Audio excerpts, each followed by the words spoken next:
नमस्कार दोस्तों, एक बार फिर से स्वागत है आप सभी के चहेते चैनल चंदेल्स गुरुकुल में। साथियों, आज तारीख है 2 जून 2020। इससे रिलेटेड जितने भी करंट क्वेश्चन बन सकते थे वो आज हम इस वीडियो में डिस्कस करेंगे। साथ ही उनसे जुड़े कुछ फैक्ट भी डिस्कस करेंगे। इस वीडियो का जो पीडीएफ है वो आपको नीचे डिस्क्रिप्शन में मिल जाएगा, तो पीडीएफ को डाउनलोड कर लीजिए। यदि आपने अब तक हमारे टेलीग्राम चैनल को ज्वाइन नहीं किया है तो टेलीग्राम चैनल को ज्वाइन कीजिए, जिससे आपको डेली बेसिस पर करंट अफेयर्स की पीडीएफ तथा अन्य सब्जेक्ट की पीडीएफ मिलती रहेंगी। तो चलिए स्टार्ट करते हैं इस वीडियो को एक पावरफुल मोटिवेशन के साथ। आज का जो मोटिवेशन है वो है, जो इंसान हार के डर से कभी आगे नहीं बढ़ता वो इंसान जीवन में कभी कामयाब नहीं हो सकता। तो चलिए क्विक रिवीजन करते हैं। हाल ही में विश्व तंबाकू निषेध दिवस कब मनाया गया है? तो इसका जो सही आंसर है वो है 31 मई। प्रत्येक वर्ष विश्व तंबाकू निषेध दिवस 31 मई को मनाया जाता है। प्रश्न नंबर 2, हाल ही में किस राज्य में पहली डॉल्फिन वेधशाला का निर्माण होगा? तो इसका जो सही आंसर है वो है बिहार। बिहार राज्य में डॉल्फिन वेधशाला का निर्माण होगा। प्रश्न नंबर 3, वित्तीय वर्ष 2019-20 में भारत की जीडीपी वृद्धि दर कितनी रही? तो इसका जो सही आंसर है वो है 4.2% की दर से। वित्तीय वर्ष 2019-20 में भारत की जीडीपी वृद्धि दर 4.2% रही। तो चलिए आज के करंट क्वेश्चंस के बारे में डिस्कस करना शुरू करते हैं। आज का जो पहला प्रश्न है वो है, हाल ही में विश्व दुग्ध दिवस कब मनाया गया? तो विश्व दुग्ध दिवस प्रत्येक वर्ष 1 जून को मनाया जाता है। बात आती है विश्व दिवस, अंतरराष्ट्रीय दिवस और राष्ट्रीय दिवस में क्या अंतर है? तो विश्व दिवस वो होते हैं जो पूरे विश्व के देशों में एक साथ एक दिन सेलिब्रेट किए जाते हैं या मनाए जाते हैं, जबकि अंतरराष्ट्रीय दिवस वो होते हैं जो 2 से अधिक या 2 देशों में मनाए जाते हैं, जबकि राष्ट्रीय दिवस एक पर्टिकुलर देश में, एक पर्टिकुलर राष्ट्र में ही मनाया जाता है। तो चलिए इससे जुड़ी कुछ जानकारियां, जैसे कि विश्व दुग्ध दिवस 1 जून को मनाया जाता है। अभी जैसा कि मैंने आपको बताया, इस दिन को मनाने का मकसद डेयरी या दुग्ध उत्पादन के क्षेत्र में स्थिरता, आजीविक और आर्थिक विकास को योगदान है। जो इस दिन को बेसिकली मनाने का उद्देश्य है वो दुग्ध उत्पादन के क्षेत्र में स्थिरता, आजीविका और आर्थिक विकास को बढ़ाना है और उसमें योगदान देना है। इसके बाद इस साल विश्व दुग्ध दिवस की theme 20th anniversaries of world milk day यानी कि 20वीं सालगिरह है। तो यह दिवस 2001 में मनाया गया। 2001 में इसे मनाने की शुरुआत की गई थी और संयुक्त राष्ट्र के खाद्य विभाग और कृषि संगठन ने इस दिवस को मनाने की शुरुआत की थी और इसके बाद प्रत्येक वर्ष 1 जून को विश्व दुग्ध दिवस मनाया जाता है।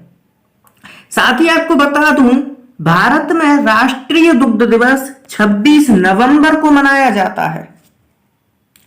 प्रश्न नंबर 2, हाल ही में किसने माई लाइफ माई योगा नामक प्रतियोगिता का शुभारंभ किया है? तो इसका जो सही आंसर है वो है नरेंद्र मोदी।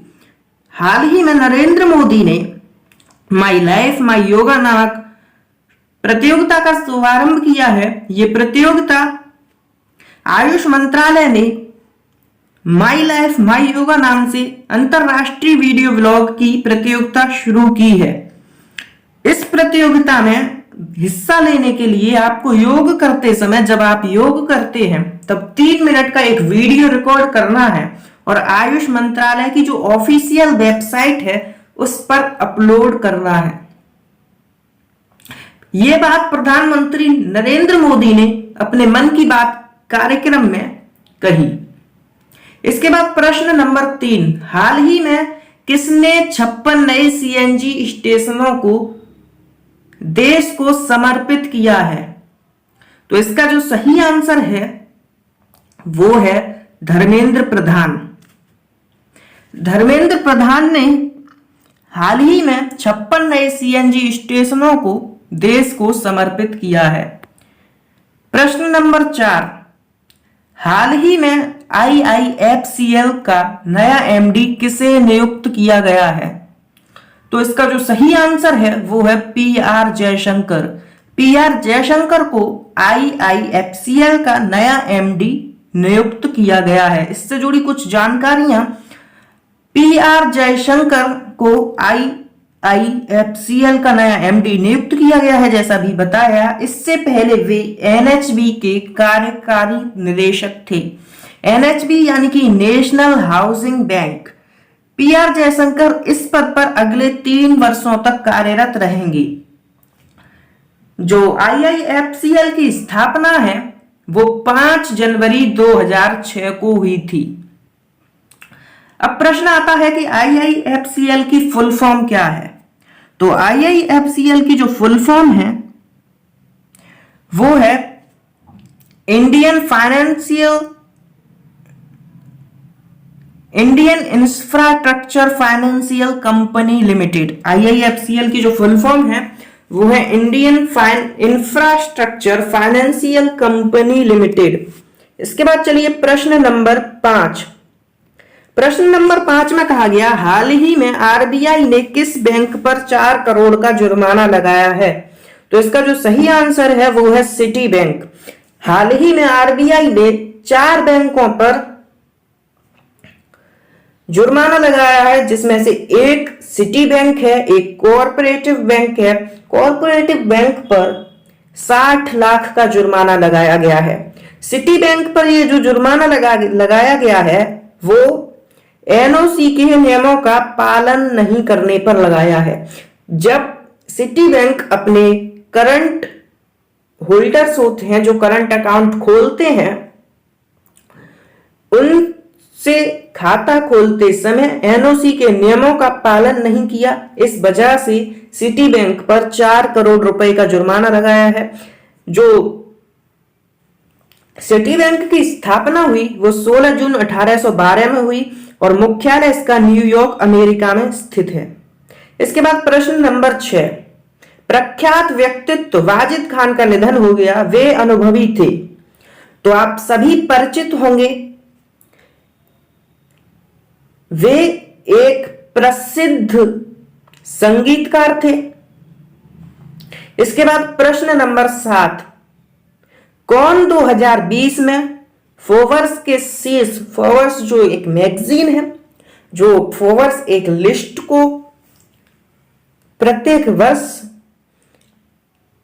दर्शाता है, उसमें शीर्ष 100 सबसे अधिक भुगतान पाने वाले एथलीटों में एकमात्र क्रिकेटर और एकमात्र भारतीय बन गए हैं। तो इसका जो सही आंसर है वो है विराट कोहली, और इन्होंने इस लिस्ट में 66वां स्थान प्राप्त किया है। जबकि आपको बता दूं, जो फर्स्ट नंबर पे है वो है रोजर फेडरर, जो कि एक टेनिस के खिलाड़ी हैं और स्विट्जरलैंड के हैं। इसके बाद फोर्ब्स की शीर्ष लिस्ट में शामिल होने वाले विराट कोहली पहले भारतीय क्रिकेटर हैं। विराट ने 26 मिलियन अमेरिकी डॉलर यानी कि 196.36 करोड़ रुपए की कमाई के साथ इस लिस्ट में 66वां स्थान हासिल किया है। और यह कमाई इन्होंने ब्रांड एंडोर्समेंट के जरिए और 24 मिलियन डॉलर हासिल किए, जबकि इनकी सैलरी और जीते हुए जो अमाउंट है उससे 2 मिलियन इनके हिस्से में आए। इस प्रकार 26 मिलियन अमेरिकी डॉलर विराट कोहली ने इस वर्ष अर्जित किए हैं। इसके बाद प्रश्न नंबर 8, उस क्रिकेटर का नाम बताएं जिसे राजीव गांधी खेल रत्न पुरस्कार 2020 के लिए बीसीसीआई द्वारा नामित किया गया है। तो इसका जो सही आंसर है वो है रोहित शर्मा। इस साल रोहित शर्मा को बीसीसीआई द्वारा नामित किया गया है। अब प्रश्न आता है कि राजीव गांधी खेल रत्न पुरस्कार क्या है और ये किसे दिया जाता है। तो राजीव गांधी खेल रत्न भारत का खेल जगत में दिया जाने वाला सर्वोच्च सम्मान है। इस सम्मान का नाम पूर्व प्रधानमंत्री राजीव गांधी के नाम पर रखा गया। यह सम्मान 1991 से 92 में शुरू किया गया था। खेल के क्षेत्र में सराहना और जागरूकता के लिए इस सम्मान की स्थापना की गई थी। इसका उद्देश्य खिलाड़ियों को सम्मानित कर उनकी प्रतिष्ठा बढ़ाता है ताकि वे समाज में अधिक सम्मान प्राप्त कर सकें। साथ ही आपको बता दूं, इस सम्मान के लिए एक पदक, सम्मान सहित सर्टिफिकेट और 5 लाख रुपए की धनराशि 2004-05 में तक दी जाती थी, लेकिन इसे अब बढ़ाकर 7.5 लाख रुपए कर दिया गया है। अर्थात अब जो ये सम्मान पाएगा उसे एक पदक, सम्मान सहित एक सर्टिफिकेट और 7.5 लाख रुपए की धनराशि प्रदान की जाएगी। इसके बाद चलिए प्रश्न नंबर 9, कौन सी कंपनी अंतरिक्ष यात्रियों को अंतरिक्ष में भेजने वाली पहली निजी रॉकेट कंपनी बनी। तो इसका जो सही आंसर है वो है स्पेस एक्स। इसके जो फाउंडर हैं वो है इलॉन मस्क और इस कंपनी की जो स्थापना हुई वो 6 मई 2002 को हुई थी। प्रश्न नंबर 10, हाल ही में कोविड-19 मरीजों के लिए 1 लाख बिस्तर तैयार करने वाला पहला राज्य कौन बना है। तो इसका जो सही आंसर है वो है उत्तर प्रदेश। उत्तर प्रदेश राज्य ने कोविड-19 मरीजों के लिए 1 लाख बिस्तर तैयार करने वाला पहला एक राज्य बना है।